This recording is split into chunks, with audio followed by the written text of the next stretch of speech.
Welcome to another edition of Frankly Green Bay, brought to you by Let Me Be Frank Productions.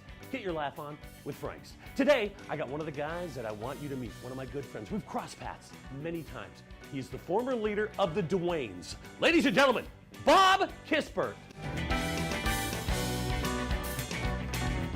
Welcome to another edition of Frankly Green Bay, of course, brought to you by Let Me Be Frank Productions. Bob Kispert, how you doing, buddy? Pretty good. How you doing? You know, I've been wanting to get this guy on for so long. You were quite the influence in the music scene in the early 80s, and you haven't changed. You look the same, dude. It's red wine. Is it red wine? Is that your secret? Red wine every night. Let's talk about the early years, Bob. You went to Premontre. When did music become a big thing to you? Well, it would be probably about 1979, 1980. I was at Premontre, a little private Catholic high school, and because of those parameters, there were kids that wanted to break out of that, and they had a good hockey program. And Okay. those hockey kids from Ashwaubenon went to Premontre, and I knew these guys, and they were kind of cool, so I was hanging out with them, and they told me about this music called rockabilly. So you graduate high school, you go to UWGB. When did the Dwaynes really start? The Dwaynes kind of started about 1982, 83. So you were a freshman. I was a freshman at UWGB, and Yeah.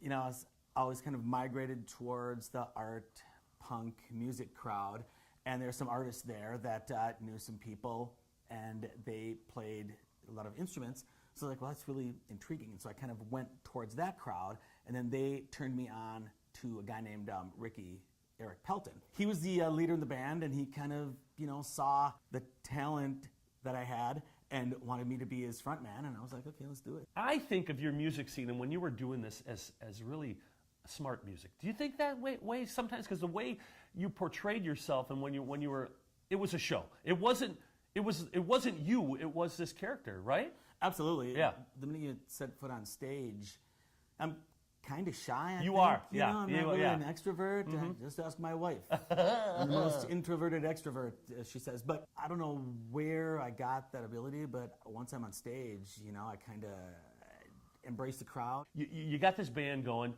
All of a sudden, you get into different music too with your radio station because you were a DJ. Right. Talk about that experience. Absolutely. I was a DJ at GBW 91.5 on your FM dial. And it was pretty cool because they gave you freedom.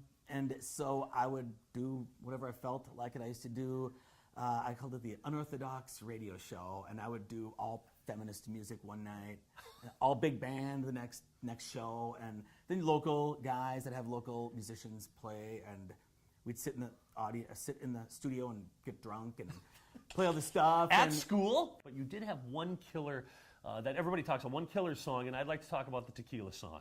It's become kind of a Dwayne thing in other bands that you've been in, Absolutely, right? we've done it. We still do it. Yeah. Since 1982, we still do the tequila thing, and it's pretty cool. And it's a great time killer if we don't have a lot of material, or the crowd is starting to suck. So we get a bottle of tequila, and we start playing the song Tequila, and I say we're not going to end the song until the bottle of tequila is done. We have people line up, and they come out there with their mouths open, and we play the song, and then tequila, and then you give each person a little drink, But my mother said, there could be a liability in that, and I'm thinking, there's a lot of times when I've taken that bottle and smashed it into people's mouths. Join me next week as we talk about Bob in the future.